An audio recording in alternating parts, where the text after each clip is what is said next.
So yesterday, the governor stated that if you're a white male Republican and you feel a little grumpy about being vaccinated, maybe NASCAR says you've got to be vaccinated to come in and see a race. I'm disappointed and dismayed by the governor's racially charged comments intended yet again to malign white males and Republicans at a time when vaccine hesitancy is felt among all races, ages, and sexes. How many of us have heard from our friends, acquaintances, and colleagues by the water cooler, are you going to get the shot? What are the impacts of having the vaccine? The anxiety is real, and I'm disappointed that the governor's hateful and insensitive remarks, but it is in keeping what we've been hearing out of Democrats over the past couple of months, attempting to marginalize Republicans' positions in an attempt to keep democracy in the dark. We've been called extremists and science deniers. But we stand here today to show otherwise, to show a pathway out of the rugged terrain where the legislature continues to hide from the reality of this pandemic.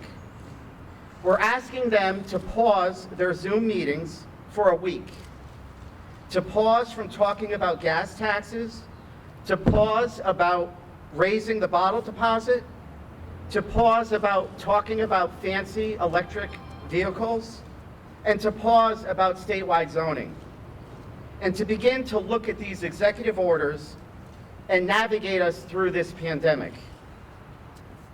Let's begin talking about the needs of our educational system, where in New Haven alone, 6,000 students have been designated chronically absent.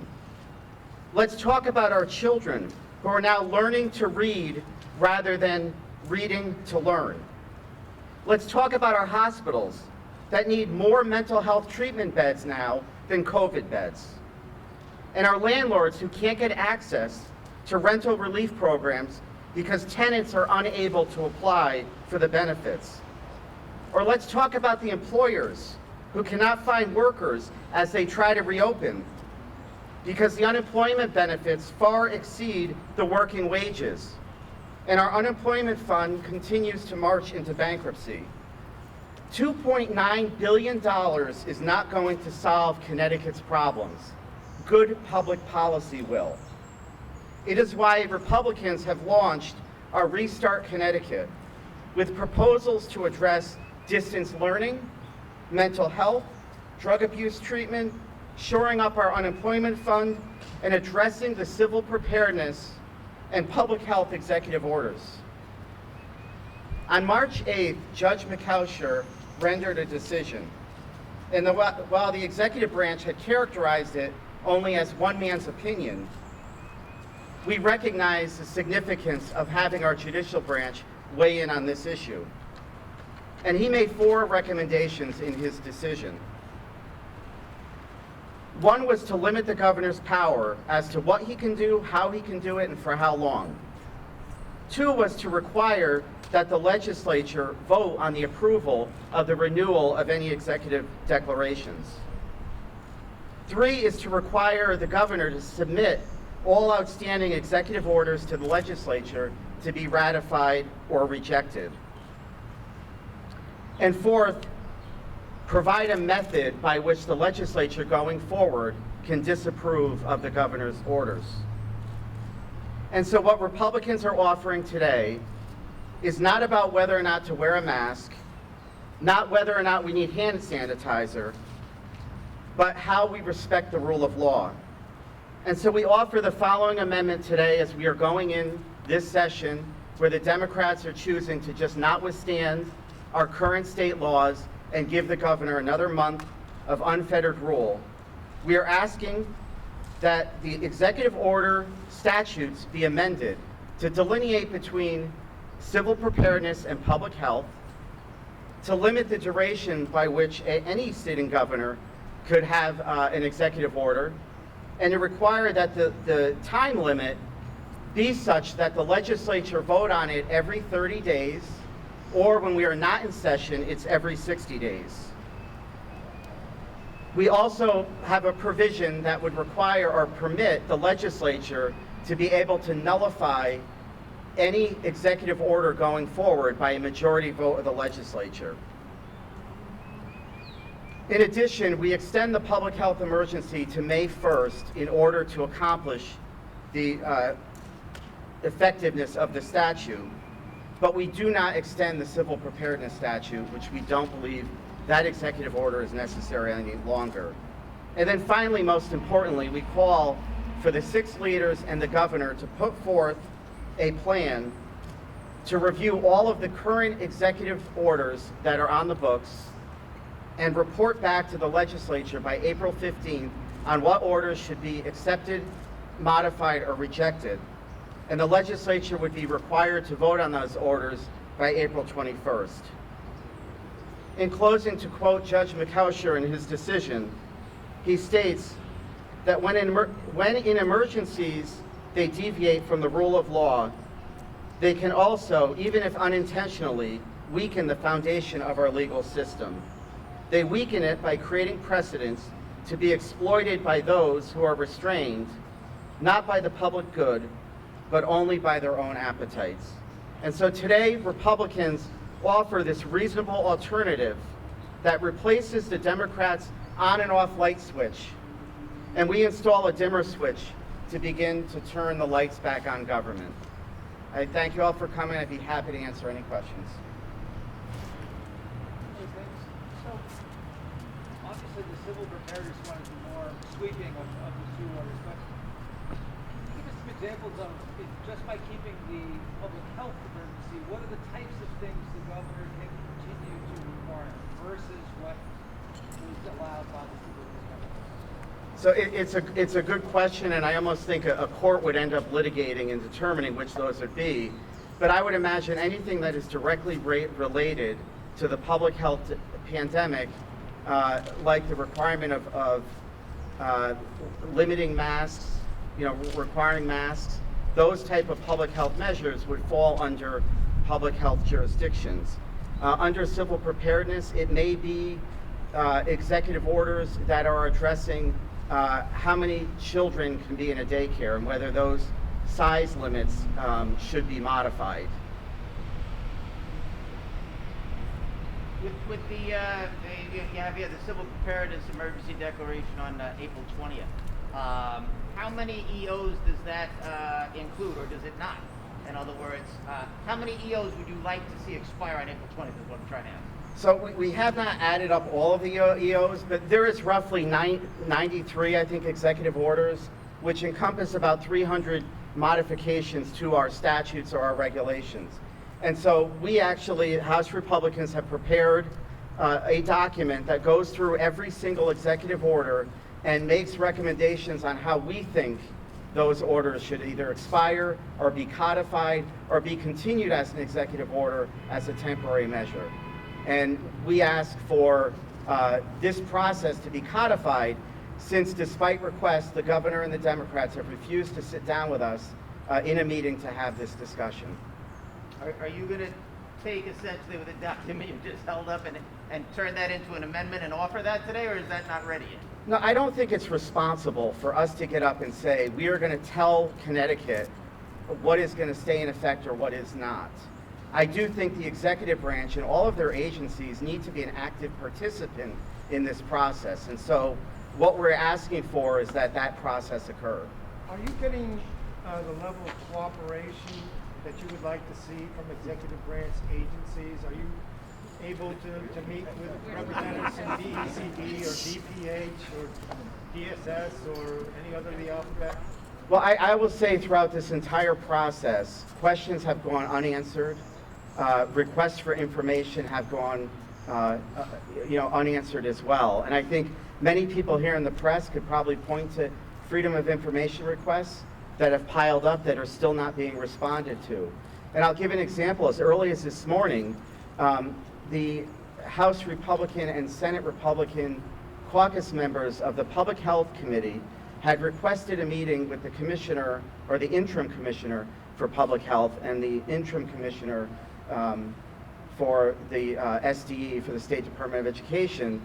to answer some questions on the religious exemption for vaccine bill that is pending before that committee, since neither acting commissioners attended the public hearings.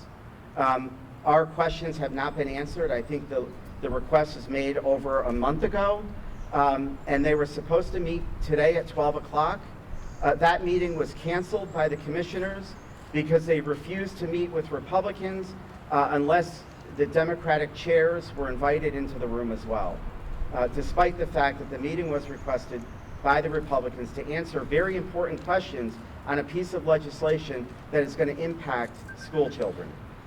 Where do you go from here? You have Senate President Martin Rooney who the other day was saying, oh, well, Republicans are only a third of the Senate and, maybe the equivalent amount in the House. How do you make sure that your voices are heard by this administration, by this legislation? Well, I think when we put forth good ideas, I'd like to hear why they're going to reject our position on things. It's very disappointing that after an election cycle, the R&D is really supposed to go away and you represent the people of Connecticut. And so for Marty Looney to continue to suggest that Republican elected officials, who by the way represent Republicans, Democrats, and unaffiliated voters, somehow should be ignored and they know better, is very dangerous for the state of Connecticut. It was a disappointing remark, and we are going to continue through this process, and hopefully some common sense will come to the table. How should we interpret your suggestion that the governor is being racially insensitive to white male Republicans? Are you being sarcastic or are you being literal there? I think overall what is disappointing in that statement is the vaccine rollout is a very serious issue. Right now we have our black and brown communities of 65 and older have only been vaccinated to 21%, I believe, whereas the white counterparts are at 39%. And so this vaccine hesitancy issue and getting the rollout is very real. And so for the governor to use it to marginalize Republicans and to really race bait it with that issue is very disappointing to me. The fact that we've even escalated the vaccine rollout to the younger populations more quickly, I think is demonstrating the hesitancy levels. Not that we have more vaccines to roll out, but we have more appointments than we know what to do with because people aren't coming out and getting the vaccines. Hey, Vin, yesterday was the halfway point in the session. How does this tension between you folks and the governor and the Democrats, how does that bode for the rest of the session? So I think, we certainly, where we find common ground, we get it. And I think we will continue to work toward finding common ground. There is no question that each party has been polarized on this particular issue. The Democrats would rather work in the dark and secret. We would like a little bit more transparency. Hopefully we'll come together and find a middle ground. If we don't, there are other issues that we're going to continue to work together on. What is your message to white Republican men and any Republican really about getting vaccinated? I think generally that issue is a personal issue for everybody. And so I will say I've shared in those conversations with individuals over whether or not to get the vaccine. I'm not a medical expert, but we should listen to our doctors and listen to the experts. And I think that that's what every individual should do. Consult with your doctors and go forward and get the vaccine if it's appropriate for you. Have you been vaccinated or do you plan to get vaccinated? I have not yet been vaccinated. My wife has been vaccinated, and probably somewhere along the line I will be vaccinated as well. My appointment's tomorrow. How long did it take you to get it? For you. Seriously, how long did it take you to get your appointment? My wife signed me up when we were eligible. Oh, okay. So And so, Paul, I'll say to that question, I was at a Rotary event last night, and one of the women said to me, there are 1,200 appointments at Yale for today. And she sent me the link and said, if you have my chart, sign up. I have my chart. Unfortunately, I'm here today, so I could not sign up. But it's a little bit alarming now if in fact we have 1,200 appointments the day before. We have a lot of work to do. What exactly? How do you expect the debate to go this evening, and do you find it hypocritical that you're voting on extending patios, outdoor dining, get the other 90 executive orders to the city? It's a great question, Jody, and I think it does demonstrate everything is about priority. So we are going in and addressing the outdoor dining issue, which is critically important for an industry that has been hit the hardest in this pandemic. And it also demonstrates that we have the ability by May 1st to do exactly what we're asking to be done. Go through the rest of these executive orders and determine which ones need to be codified. Do you expect a long meeting? I don't. I think people are going to make their points if they feel compelled to on the House floor. This isn't about a filibuster. This is about making sure that the state of Connecticut and the people in that chamber understand what our true message is. And do you know how this is going to be crafted? Is it one big bill? Is it two separate? So the E-Cert is going to be a single bill that will first ratify all of the previous executive orders that the governor has declared. And the second portion will not withstand our existing laws, so we will not be abiding by the current civil preparedness and public health statutes. And the bill will merely extend the executive authority to May 20th. Do you expect after May 20th that there'll be some sort of extension of the governor's emergency authority? I mean, if there are going to be, I believe you would, by your list, there must be some list that would you have keep in place by executive action? And that's the million-dollar question, because back in September, I expected that we would have gone in January to address the issue like so many of the group of 10. I think Mary Abrams specifically had said in September, our first priority is going to be to address the executive orders. January comes, we requested that to happen, it didn't happen, and we saw another extension. And now we're seeing another extension. And there is no end in sight of any plan to be put in place other than keep everything the same. And frankly, if this pandemic continues on for another year, we don't know. It is completely irresponsible of this legislature to continue to ignore it and allow us to be cycled in this executive rule process. What is the exact reason that the governor has given to not meeting with you guys? And B, have you picked up the phone and said, hey, Ned, we want to meet with you? So I did send that letter last week requesting the meeting. The governor did call me on Tuesday. And what I had asked if we could sit down and go through these executive orders. And I believe the governor has started that process on his end. And he has committed to speak with me next week.